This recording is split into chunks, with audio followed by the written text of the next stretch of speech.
Dali na kayong gabat rililing. Di naman tamatingalaan eh. Basta man na mga inani nga mga report. Unsay gibut. Resolution number 10. Tago na sa kakaron. Naglabas ng arrest warrant ang QC Court laban kay dating Senator Trillanes kaugnay sa kasong false testimony matapos ang reklamong inihaay ni Davao City Representative Paulo Duterte kaugnay sa umano'y maling pahayag nito sa isang pagdinig sa Kamara noong 2024. Asa mga ron mo tayo ko Trillanes Buti nga yung anak niya na drug lord at saka yung ano niya, son-in-law That ay would be, I take exception to that statement, Mr. Chair. Please, It is not fair. And it's my opinion. mischievous It's my statement. opinion. Ikaw nga pinapapatay mo yung mga suspected others. Tila mukhang isa-isa nang dumarating ang karma para kay dating senador at di umano'y talunan na si Antonio Trillanes matapos di umanong magbigay ng kanyang malimaling testimonya o impormasyon na nagdiriin raw sa pamilyang Duterte, particular na kay Congressman 1st District Representative ng Davao City na si Paulo Duterte at ang second spouse of the Philippines na si Attorney Manasseh Scarpio, dating senador, at di umano'y talunan na si Antonio Trillanes, himas rehas na di umano at pinaresto na. Ito ang balitang tila gumimbal sa mundo ng lahat ng social media platforms, maging ang media at kapapasok lang na balita ngayong araw, August 9, 2025, kung saan inilabas na ng Quezon City Prosecutor Office ang biglaang arrest order laban sa dating talunang senador na si Antonio Trillanes sa kasong isinampa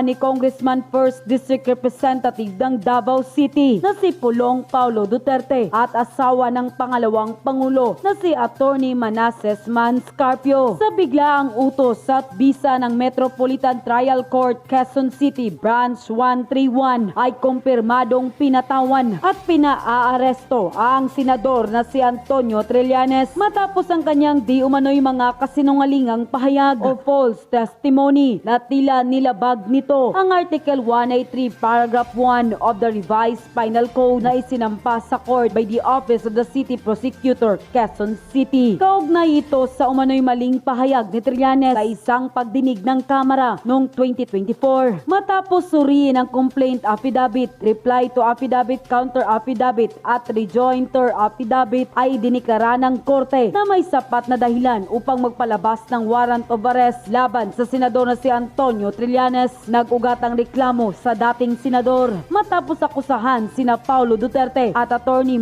Scarpio na di umano'y drug lord ang mga ito. Hindi rin raw totoo na di umano'y nagtataglay ng yaman ng pamilyang Duterte na tinatago sa iba't ibang bangko. Matapos nga nito ay kumpirmado na ang pagpapaaresto sa dating senador na si Antonio Trillanes. Itinakda rin ng korte ang monitoring hearing sa January 26, 2026 upang subaybayan ang implementasyon at serbisyo ng warrant of arrest na ayon sa ilan mukhang di na mapipigilan pa at tila isa-isa nang dumarating ang karma kay Antonio Trillanes at ayon pa sa marami sa ating mga kababayan ay isa pa sa matinding kasinungalingan umano ni Trillanes ay tungkol sa bank account ng mga Duterte. Kaya nagtataka at nagtanong ang marami sa ating mga kababayan papaano niya iyon malalaman ng mga bank account ng mga specific na tao. Iwala namang court order ang korte kaya't hindi pwedeng ibigay ng nasabing bangko basta-basta na lamang ang mga impormasyon sa nasabing mga bank account. Isa umanong kasinungalingan at pwede rin umanong sampahan ng kaso ang mga bangkong naglabas ng mga impormasyon na walang pahintulot ng may-ari o ng korte. Kaya't ang kaduda-duda ngayon at ang pinagtataka ng marami sa ating mga kababayan kung bakit walang mainstream media ang nagbalita nito patungkol kay Trillanes at tila mukhang binabagyo na ng karma ang lahat na kumakalaban ngayon sa pamilyang Duterte. Sabay-sabay nating panoorin ang full video. Pero bago ang lahat, kung bago ka pa lamang sa aming channel, please huwag kalimutang mag-like, subscribe at i-click ang notification bell para mas maging updated ka pa lalo sa lahat pa ng bagong video na i-upload namin. At eto na nga mga kababayan, narito ang buong balita na umani ng samut-saring reaksyon sa mundo ng social media.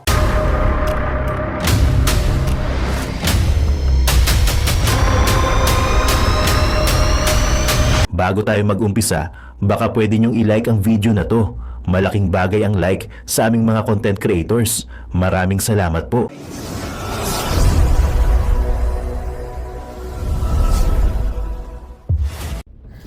Boom! Yun guys, magandang araw sa inyo. It's me again, Boy Star din sa Mundong Bonoteros Vloggers. Mga kababayan, eto na ang sinasabi natin magmula noon hanggang ngayon.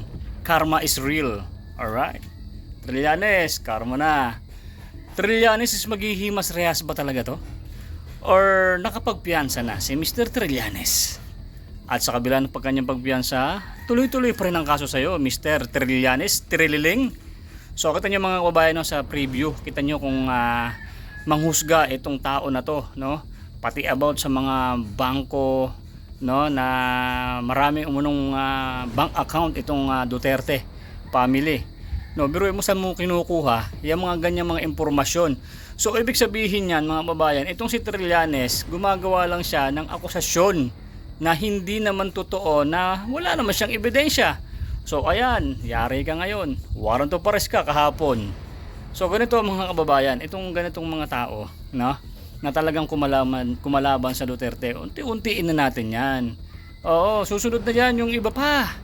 Oo, yung iba na medyo maghihintay pa tayo pagkatapos ng 2028. Siyempre, uupo yung ating pangalawang Pangulo. Isa-isahin na ni BP lahat ng mga tumarantado sa pamilya niya, lalong-lalo kay Tatay Digong. Kita nyo naman si Trililing, no? Nako, mababaliw na to. Eh kaso medyo matagal-tagal pa, by January pa yata yung susunod na hearing. So marami pang gagawing kababalaghan itong si Trillanes. So Trillanes, ang gawin mo sa darating na hearing nyo, no, ay magkalap ka ng mga ebidensya. Yung sinasabi mo na bank account ni Tatay Digong, maghanap ka, magpagawa ka doon sa rekto. Baka sakaling mabudol mo rin yung mga attorney, no, yung mga didinig ng kaso na yan. Baka sakali, no, gawa ka ng mga peking ebidensya. Sanay na sanay ka naman sa ganyan mga peking ebidensya, di ba? Kita mo nga kung paano mo bastusin yung dating Pangulo na si Tatay Digong. Wala kang kagalang-galang sa matanda. So ayan ang nararapat talaga sa'yo. O asa na si BBM? Sana tulungan mo naman to BBM, itong bata mong si Trillanes. At ay baka mabaliw na to sa kakaisip na siya ay makukulong talaga. Hindi to palalagpasin ng Duterte. At ay maraming Pilipino na talagang matutuwa pag ito ay nakulong na. Ganun kaya katagal ang kulong nito mga babayan? Palagay nyo, yung mga ganyang kaso, ganun katagal yan? Matagal-tagal yan, Trillanes. Ipapagulpi ka namin sa kulungan. Pagka andun yung mga kakosa mo, gulpihin nyo itong si Trillanes at inapi talaga si Tatay Digong. Gulpi ka ngayon Trillanes sa kulungan. Masyado kang sinungaling. Magaling gumawa ng issue na wala naman siyang basihan. Yan, hindi pa rin natutulog ang hindi pa rin natutulog ang hustisya para sa mga tinarantado nitong Trillanes na to. Ganito mga babayan, panoorin natin itong full video kay Tol J. Guevara. Ang lupit nito, yari ka ngayon Trillanes. Ang tawag ni Tol J. Guevara dito kay Trillanes ay buang. Nabuang na si Nonoy. Nonoy Trillanes, sa buang ka na ba?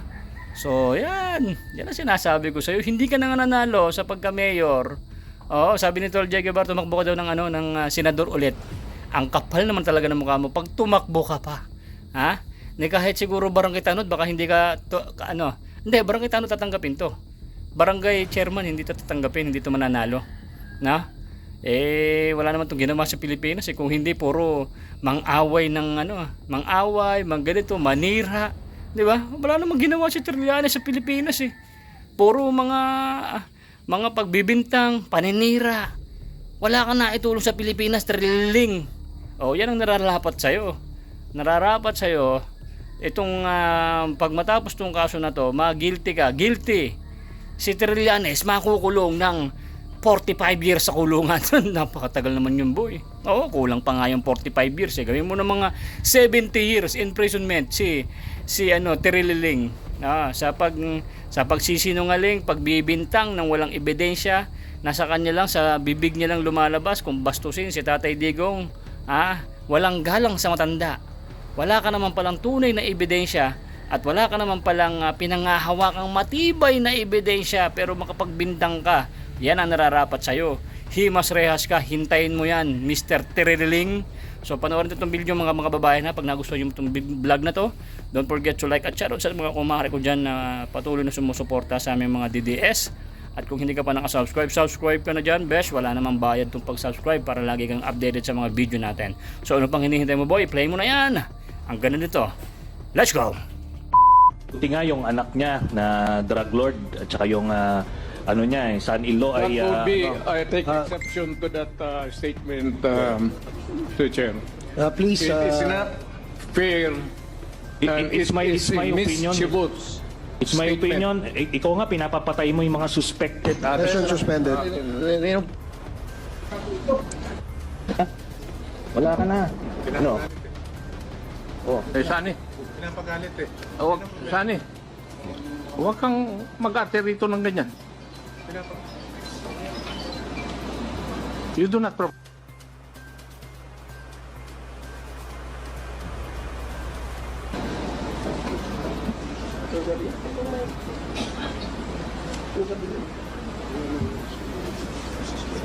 Please avoid calling names.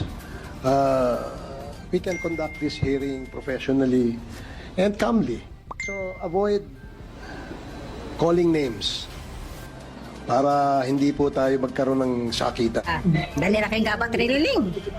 Di naman tamatingalaan eh. Basta man na mga inaning nga mga report. Unsay gibut. Tago na sa kakaron.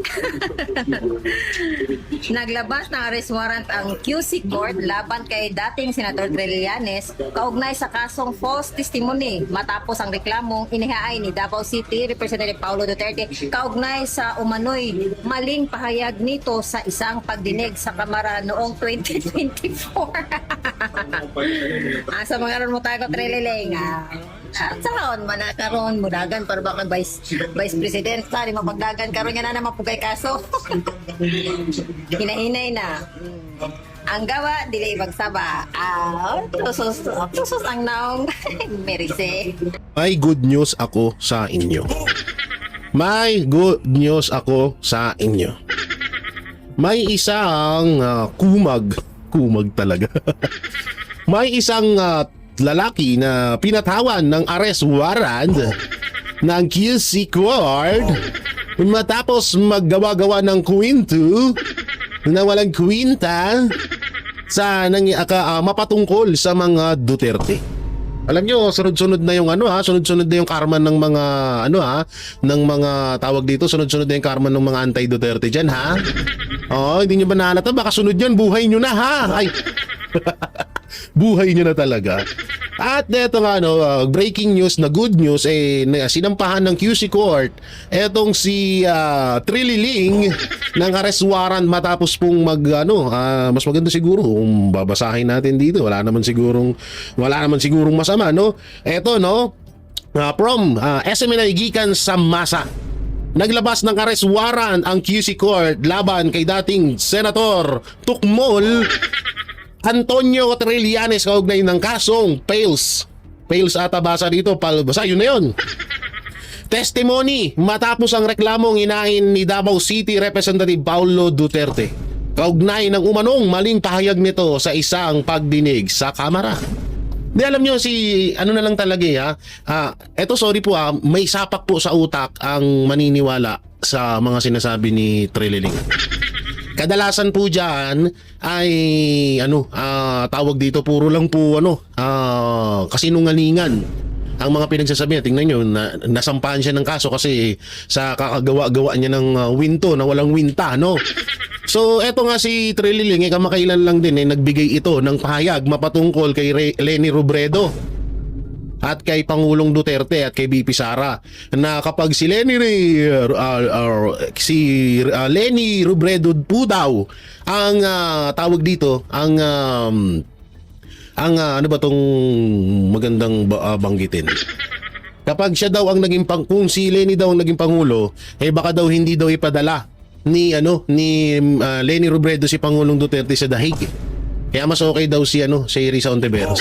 Alam niyo ano lang no, nakakadiri ng samahan nila kasi nanglalaglag sila ng kagrupo nila para lang iangat yung isa. Kung gusto nyo naman umangat at gusto kayong mahalin ng taong bayan, edi magsuportahan na lang sana kayo.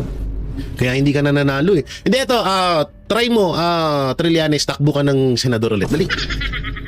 Dali na. Alam ko natalo ka sa pagiging mayor, takbo ka ulit ng ano. O kaya, ikaw na lang ang maging tandem ni Risa Araneta Virus. Oo, ikaw na lang maging tandem ni Risa Araneta Virus na maging vice president. Ngayon, diba tatakbo siyang presidente? Si Risa Ontiveros, o ikaw maging vice president. Naku po, napakalakas mo. Oo, napakalakas mo sa Mandaluyong. Ay, napakalakas mo sa, baka manalo ka. Oo, maniwala ka sa akin, baka manalo ka, Trillanes, ko kasi tumakbo ka na. Kasi baka mamaya, tawag dito, baka mamaya, maunaan ka pa. Mamaya, magtampurorot ka na naman pag kinancel ka ni Risa. Katulad lang nung dati, di ba?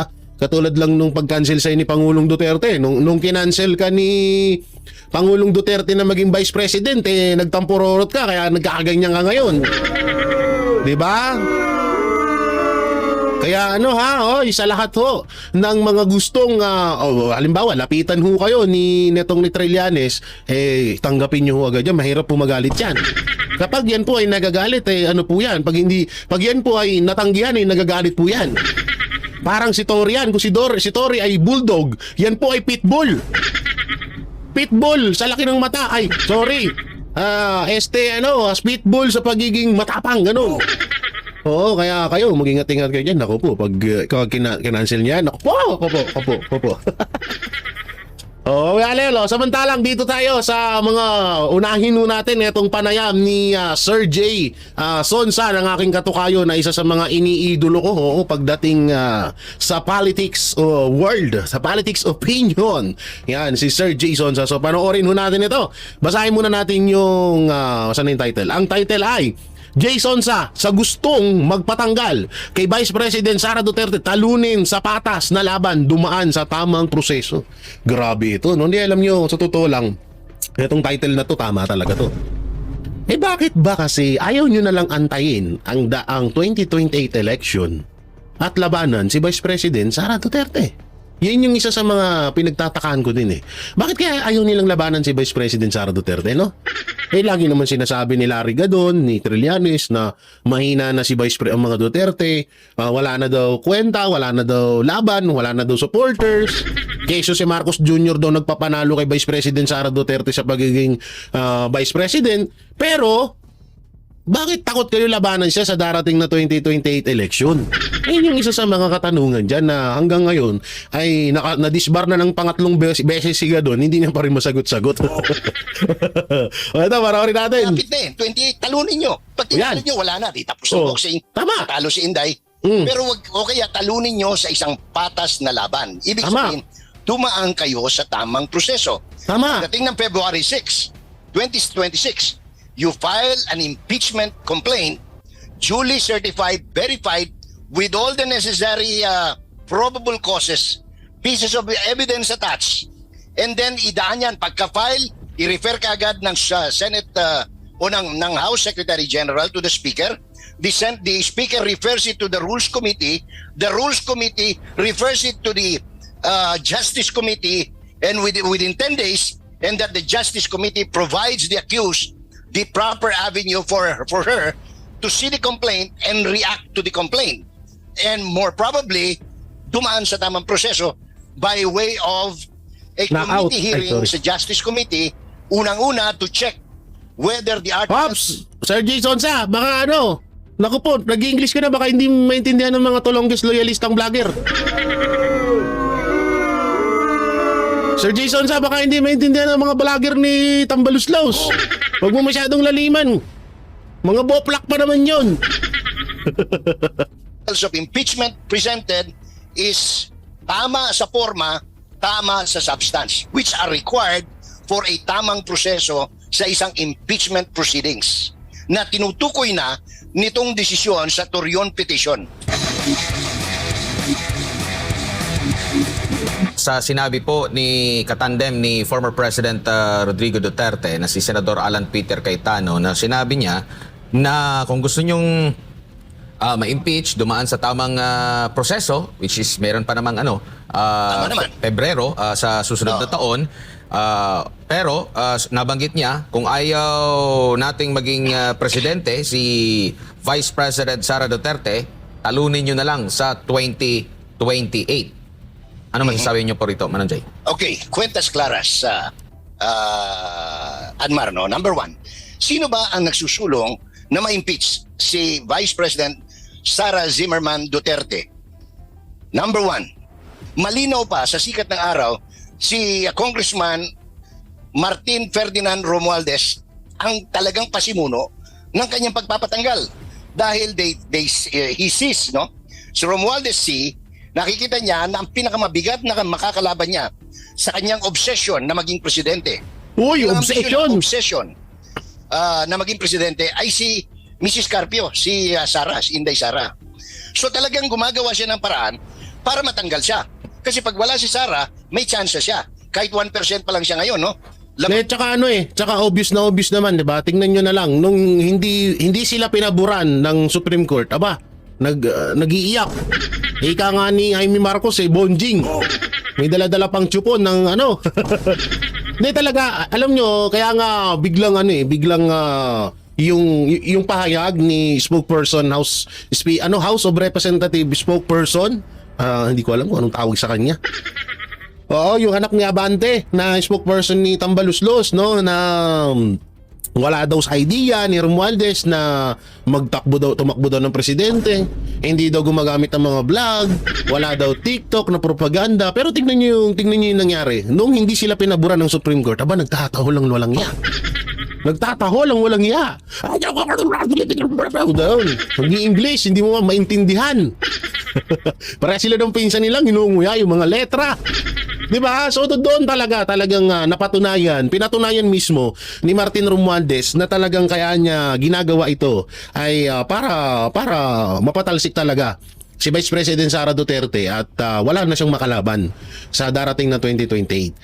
Si Risa kasi kahit papaano kaya nilang tablahin yan kaya nilang tablahin yan. Wala naman talaga ding dating sa pagiging presidente si Risa Araneta Virus, no? Ngayon, tsaka ito pa isa. Ayaw ni Martin Romualdez ng may kalaban. Kung matatandaan nyo po, lagi po yung walang kalaban. Lagi po yan walang kalaban, wala po yan laging kalaban, at lagi ho nananalo yan dahil walang kalaban.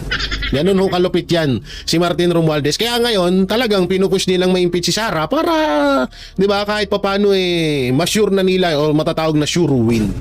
Kasi, ang inaano pa nga dyan, ang isa pa nga dyan, katulad niyan, etong impeachment na to, may isa pa silang purpose dyan. Yang Comelec. Baka talunin nga ni Vice President Sara Duterte sa botohan etong mga kalaban niya, yung mga Tulfo, Dilawan, tsaka Pulahan. Katulad niyan ni Romualdez, Pulahan na yan So, tawag dito, ang aalalahanin naman ho natin yung Comelec. Baka may sabihin na hindi ka pwedeng i-declare na presidente kasi tawag dito, marami kang kaso. Oo, na-impeach ka pa nga, ganito, ganyan. Pwede nilang gawin yun, ha? Yan pa yung isa nating asikasuhin. Ang pa sina Pacquiao, sina Mrs. Robredo, at kung sino pa, no? Baka mas lamang pa si Soto kung isasama si Soto sa equation. Number 2, sino ba ang gustong matanggal si Sara? Kundi yung Makabayan Black at yung kanilang mga kaibigan sa Communist Party of the Philippines, New People's Army, National Democratic Front, sapagkat balakid si Mayor Inday, nasubukan na niya yan nung mayor siya ng Davao at ngayon ay vice presidente, sa kanilang hangarin na makapagpalit ng gobyerno at mahawakan ng mga communist, terrorist, rebel ang gobyerno ng Pilipinas. Malinaw po yan. Sino pa ang ibang interested party na matanggal ang presidente, ang vice presidente? The vested interest. Tulpo, si Rapi, si Erwin. Yung mga korap, yung mga hindi makapagnegosyo sa gobyerno ng patas. No? Lahat sila. So, kaya nga ang sinasabi si Mr. Cayetano, the gentleman from Taguig Pateros, na malapit na 28, talunin nyo. Ilang years na lang. Tapos ang boxing, tama. Si Inday. Pero kaya talunin nyo sa isang patas na laban. Ibig sabihin, dumaan kayo sa tamang proseso. Pagdating ng February 6, 2026, you file an impeachment complaint duly certified, verified, with all the necessary probable causes, pieces of evidence attached, and then idaan yan. Pagka-file, i-refer ka agad ng Senate o ng House Secretary General to the Speaker. The Speaker refers it to the Rules Committee. The Rules Committee refers it to the Justice Committee, and within 10 days, and that the Justice Committee provides the accused the proper avenue for her to see the complaint and react to the complaint. And more probably, dumaan sa tamang proseso. But O eto ita-translate ko yung sinabi ni Sir Jason Sa. Kasi may napanood po kasi akong siguro ilan sila? 1, 2, 3. Halos lahat eh. Oo, nagrereklamo sila sa hindi daw nila maintindihan. Ang sabi ni Sir Jason Sa ganito. Pakingge sa mga vlogger ng loyalista dyan. Sige, gamitan nyo na lang ng Google Translator ha. Mapapatagal ako. by way of a committee hearing sa Justice Committee, unang-una to check whether the articles of impeachment presented is tama sa forma, tama sa substance, which are required for a tamang proseso sa isang impeachment proceedings na tinutukoy na nitong desisyon sa Torion petition. Opo. Pag nagawa yan, at yan ay lumusot, na parating sa Senado, magkakaroon ng impeachment trial. At walang magiging petition na may isasampa pa sa Supreme Court na mananaig sapagkat dumaan sa tamang proseso. Tama. Kaya ngayon pa lang, ang payo natin doon sa mga talagang gusto, no? Including Mr. Romualdez, and of course, yung kanyang mga kaibigang contractor, no? Buisit ka, Sir Jason Sa. Muntik ko mabuga yung kape ko sa iyo. Walang iya na yan na kaibigan, kontraktor. Sina? Si Saldi ko? Malupit ha? Babatas, pag-aralan nilang maigi, no? Kumuha sila ng mga tamang legal mercenaries, legal luminaries na tutulong sa kanila, Admar. Buisit si Opo, Sir Jason Sa. Muling ang binigyang diin nitong si Senador Alan Peter Cayetano, yung naging pahayag din ng Supreme Court. Sabi niya, i-quote ko lang si Senador Alan Peter Cayetano, hindi ba tama naman yung sinabi ng Supreme Court, dapat may impeachment pero hindi dapat gamitin ito ng magkalaban lang sa politika. Ngayon Correct. kung talagang may ginawa siyang masama, i-impeach pero sa tamang paraan. At sa tamang panahon. Mhm. Kasi may 1-year bar nga eh. Hindi yung meron ng isa, meron ng dalawa, meron ng tatlo, tapos ang ilulusot mo yung pang-apat. Bawal po yun sa saligang batas. Malinaw po yun. Ngayon, ako, para lang malinaw, hindi lang naman impeachment ang pwedeng gawin. Pwede, kung halimbawa, gaya na sinasabi ni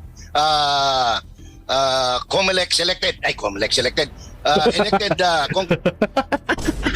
Sira ulo si Sir Jason Sa mo, ang galing eh. No? Iba yung yung banat eh, no? Pa-simple lang eh. Congressman of Manila, Joel, ang pangalan niya, Joel Chua ba o Joey Chua?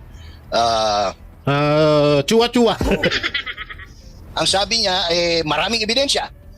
Kung nagdudumilat po at talagang napakabigat ng ebidensya, wala pong batas na nagbabawal sa sino man, lalo na sa kanila, no, na magsampa ng kasong kriminal o sibil laban kay Sara Duterte. Yan naman pala eh. Wala naman siyang nakasaad sa saligang batas na immune ang Vice President from criminal and civil administrative cases or complaint, no? Or charges. So, hindi pwedeng sabihin na anong tawag nito, di kung meron kayo di dalhin niyo sa korte. Tama. Dalhin sa korte para managot or sumagot si Mrs. Carpio, si Inday Sara. Tama. Opo, at doon po sa Hindi yung puro kayo press con tapos kuda. Hindi, nagtataka din ako kasi puro sila ganun na pagbabanta kay Pangulong, pagbanta sa taong bayan, sinira ang tiwala ng taong bayan. Magnanakaw ba tayo yung sampahan ng kaso? Kasi may balak din kayo na dalhin sa ICC si BP Sara, ganun. Kasi may balak din ngayon dalhin sa si BP Sara sa ICC. Ganun ba? Kaya ayun yung sampahan ng kaso dito. Una pinapayagan naman kayo. Wala namang umahadlang sa inyo mga gago. 'Di ba? Puro ko sa press ko, nakala mo naman. Tapos yung alam mo yung mukha ni Chua, Alam mo yung ginuwit sa papel? Sorry Ang naging privileged speech, which is siya yung nagmotion talaga na i-dismiss, nakalaunan ay pumayag din siya na i-archive na lang. Ito si Senador Rodante Marcoleta. Inisa-isa niya yung nakikita niyang mga kamaliang ginawa po ng Kamara. At nabanggit nga niya na hilaw. Kasi galing siya ron eh. Opo. Galing siya ron, alam niya kung ano yung sistema ron eh. And sinabay pa niya sa pag-quote doon sa resulta rin ng desisyon ng Korte Suprema. So mula pa lang doon, hindi ba pwedeng matimbang na agad ng mga miyembro ng Senado na may something na problema dito sa impeachment na ito, at kung ating susundin yung tamang proseso, mali na yung kanilang sa kanila tamang proseso pero mali yung kanilang tinanggap na mga information, hindi po ba automatic na mali din sa kabuuan? Kaya nga po, tama, kung inyo magugunita, June 10. Tama si Senator Ronald Bato de la Rosa, si Doktor, no? O Public Administration, Ronald de la Rosa, nung nag-motion siya to dismiss because nakita niya may problema. At tama rin ang naging amendment ni Senator Christopher Lawrence Go ng kanyang susugan ang panukala ni Senator de la Rosa noon, at ito ay i-remand, ibalik sa House of Representatives sapagkat palpakis, no? Ang fourth impeachment, articles of impeachment. Palpakis. Kaya, in effect, para baka nakakalimutan ng tao, all the while, justified yung pagkontra ni Senator De La Rosa at ang amendments, ang paghingi ni Senator Go na ibalik ito, na kinatigan naman ng impeachment court at that time, no? At that time. Kaya nga, diyan sila nagkakagulo kagabi. Sabi niya, para kipa na nanumpa kayo, sabi ni Senator Soto, di ba? Nanumpa kayo, naging impeachment court kayo. Because at that time, wala pang desisyon ng Supreme Court. Yun. Ngayon, nagkaroon ng desisyon ng Supreme Court. In other words, wala na yun, no? While it may form part in the records of the Senate, in effect, the Supreme Court is now saying because it is void ab initio, it is unconstitutional, it violates the due process, therefore, it has to be executory immediately. At as if the Senate, anong tawag nito, wala siyang jurisdiction. Oo. At least, nakapagpa-picture sila ng nakatoga, pwede nilang ibenta ngayon sa ukay-ukay o dyan sa, ano na yung nasa Makati, creators, no? Pwede nilang ibenta roon. Yung kanila, para magkapera naman, maibalik, donate siguro sa mga bina. Alright, team, we're Oy, yan. Hindi ko kinaulo dito ang lakas ng tama mo, Sir Jay Sonsa. Grabe si Sir Jay Sonsa. Simple lang bumanat pero tagos hanggang ngala-ngala ni Antic. At yun na nga mga kababayan, ano na ang masasabi mo? Kung mayroon kayong hinaing at komento patungkol sa balitang ito, please comment down below. Pag-uusapan natin yan sa comment section. At kung nagustuhan nyo ang video, ay huwag kalimutang mag-like at i-share na din para mas marami pang makaalam at umabot ito sa marami sa ating mga kababayan. Maraming salamat po. Mabuti pa ang sardinas may label. Tayo, wala. Oo nga pala. Nay, ito na yung bayad ko sa isa, O, kunin mo yung isa. Isa muna, iyan, Tapos, isa pa, di ba? 4 dapat na sardinas, yan. 3 na. Pang-4 na sardinas. Okay na.